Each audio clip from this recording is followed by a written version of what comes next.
Welcome back to Success with Steven. My name is Steven Smith. On this channel, we talk about financial literacy. But for today, I have a special video for you. I want to actually talk about some lessons that I've learned. And, these lessons that I learned actually kind of help shape me well into my early 30s right now. And when I'm saying the title of the video, I am being a little facetious. I don't really think that I actually wasted my 20s. I don't think it's possible to actually waste time. You just exist. And whether or not you feel like you had a quality existence is up to you.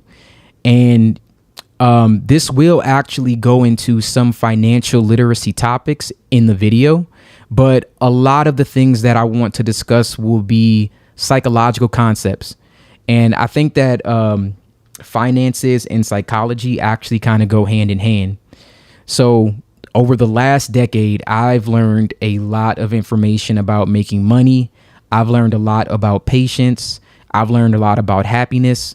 So today I would like to just be able to share all of that information with you. And my hope is that this inspires you. I hope this teaches you something, and I hope it encourages you to embrace life, all of the ups and downs. I think everything is an experience. It's not really a mistake or technically a success. That's all your perception of what you think a mistake was, what you think a success was. So this is just all about experiences. Life is a journey for the most part. It's not a destination. So we're not trying to really reach a certain point. We're just trying to learn from all of our experiences that we have while we're here. So yeah, let's get right into the video. 7 lessons that we're going to be talking about right now. And let's start with lesson number 1. So the first thing that I learned is, or one of the most important lessons that I eventually learned, is that I know nothing. I know nothing at all. And I have this quote here by one of my favorite people, Neil deGrasse Tyson. And he says, "There's no shame in admitting what you don't know. The only shame is pretending you know all the answers." And I believe that wholeheartedly. Another one of my favorite quotes is by Socrates. And he said, "All I know is that I know nothing." And this consisted of 2 paradoxical things, because Socrates clearly was a wise person, in my opinion. But he also was wise enough to understand that his wisdom wasn't superior over the wisdom of other people. So you can learn as much as you possibly can learn, but in this world, you can't know everything. No one knows everything. Information changes constantly. And the only constant is that you won't know everything, because it's impossible. You will never know. And in the past, in my early 20s, I would say I was very arrogant, like most people are, when you're still learning. And I would dismiss a lot of things that other people would say to me. And then I realized true wisdom comes to each of us when we realize how little we actually understand about life and about the world around us. Things constantly change on a daily basis. And if you're not open to change and you're not open to new information, you'll stunt your growth. And I'm sure that you've met people like that in your life, where they seem to be stuck in a mindset from a much younger time. And it's like they just stopped right then and there. You don't want that to happen to you. You always want to understand that you're going to be a student of the world for the rest of your life. And yeah, everything around you is going to be your teacher. You'll never stop learning. And this is also the reason why I stress the importance of financial literacy. And this will kind of take us into the next important lesson. And that's going to be time is a construct. And I can actually break this down into 2 different parts. You have time, right? You don't know how much time that you're going to have left, but despite what people think, time is not money. Time is life. And as long as you're breathing right now, you have life currently right now. This is your time, and it's yours to do with what you choose. Again, no one knows how much you have left, but What we know is what's going on in the present, and you have the present currently at this time. Learning financial literacy is one of the most important things because it will stop you from working for a living. That is, to me, that is the beauty in it and the beauty in the education. So many scientists and philosophers, they argue that time is not a fixed and objective reality, but rather it's subjective. It's a man-made illusion. And Albert Einstein once said that people like us believe in physics. They understand the distinction between past, present, and future is only a persistent illusion. And for me, I believe that that's letting us know that no matter what we think when it comes to time, none of that is actually real. So here's the other part to this lesson that I actually learned. There's a lot of people who may want to do something, but they're thinking, "Oh, I'm in my early 30s, 40s, 50s. I can't do that thing because it's too late." And I think that's a crime for you to think something like that. And one of the examples that I had is Morgan Freeman. He started numerous successful stage productions, children television series before his big break with Street Smart, which earned him an Academy Award nomination. And he was 50 years old at that time, 50. And 2 years later after that, age 52, he got an Oscar nod for Best Actor. So there's a couple of different things I can use for this for an example, like Robert Downey Jr. With what happened with him and then having that break with Iron Man and then where that led his career. He was 38 when he started that. So my point is that there were some times that I thought, man, if I didn't do this by the time I was 25, I'm lost. If I didn't do this by the time I was 30 years old, I'm lost, man. I'll never be able to do it. I don't believe in that. You really are as old as you feel. Time is truly just a construct. And whoever told you that you need to conform to something because of your age, they sold you a lie. I don't believe that at all. So that brings me to lesson 3. Now, this is something that you may or may not feel, but it's something that I learned. Your passions don't have to necessarily be your career. And this was important to me. It was a huge lesson because I do believe you should do what makes you happy. I like making music. That's my passion. It makes me happy to do it. I spent a majority of my time trying to make my passion into a lucrative business, a long time. And it did make me money. But later I realized I would do this whether or not I got paid for it. I would do this for free. So once I understood that, I stopped trying to make my passion into a business. Because when you do that, sometimes you end up compromising some of your morals just so that you're able to make money. And if you have to jeopardize your art or your passion to be marketable for the world, then I feel like you're selling yourself. And I'm not going to sell myself for anything. I'm not going to sell myself for anybody. If there's anything that I'm going to do, it's going to be because I enjoy it. It makes me happy. There are some things that you end up doing because you have skills, and this is one of them. And sharing my skills with people and individuals, even if it's not something that I planned on doing, it's fulfilling to my life. And I think that it's good to have purpose, but even with your purpose doesn't have to be your passion. So I'm not saying that you should compromise on anything. I'm not saying that if you have a dream, you should not make that dream your career. If you can and it makes sense, perfect. But if you love doing something and you feel like there's a really big gap between what you want to do and turning it into something that makes money, and you can't seem to, close the gap, just know that the two don't have to be intertwined, and you can actually separate both of those things, and you don't have to compromise on whether or not, you have to sell this thing that you love. And that's for me, a very important lesson. And I'm glad that I learned it within this time frame. So lesson 4 was for me to stop comparing myself to other people. I think that is like one of the worst things that you can do.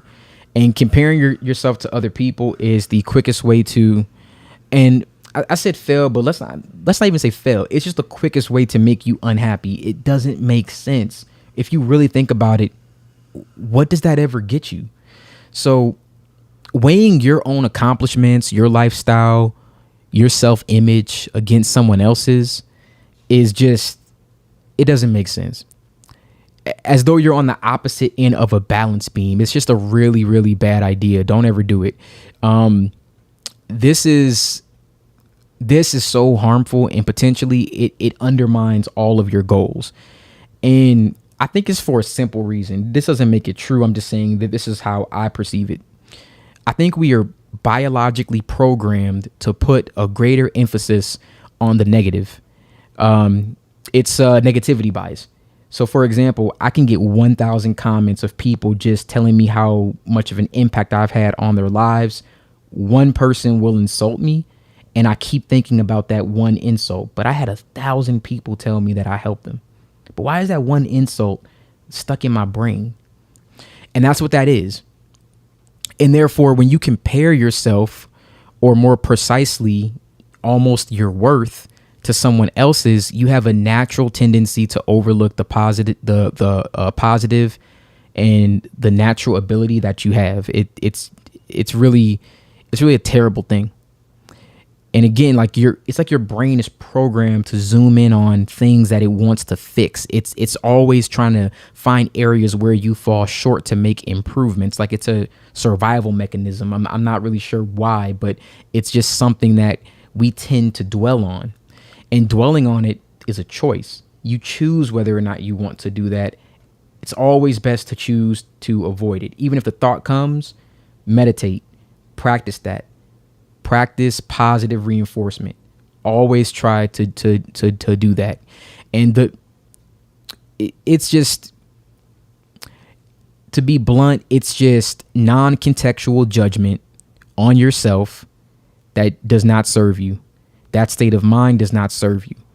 And you're highly unlikely to find any motivation or to do anything productive from those thoughts. Tuck them. I'm not saying you won't have them. It's almost impossible not to. If you're of the world and you're around other people, it's almost impossible. Tuck it. Meditate. Positive reinforcement. That's always going to be one of the greatest things that you can do for yourself, and one of the greatest things that you could do for your mental state.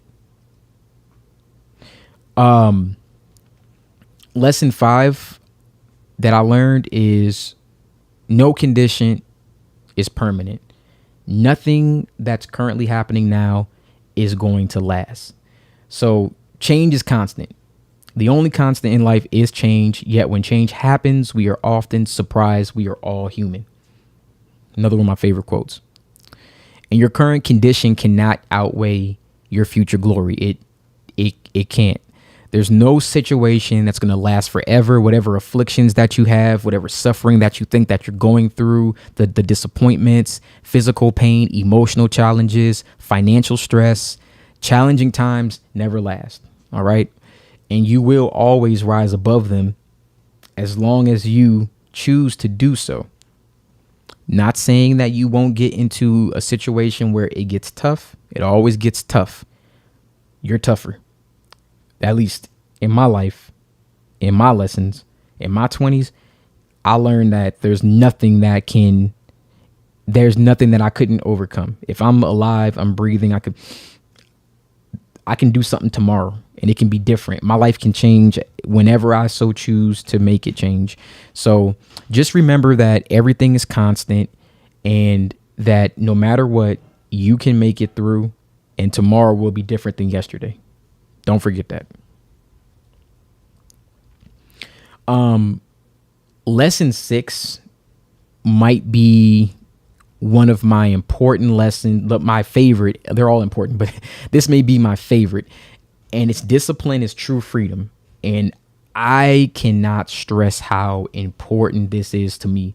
I think discipline is, this is the thing that literally is gonna, it's taking me everywhere I want to be.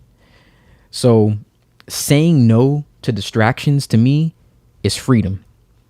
Like, self-discipline, it allows us to do more of the things that truly bring us happiness because we are choosing to do less of the things that drain us.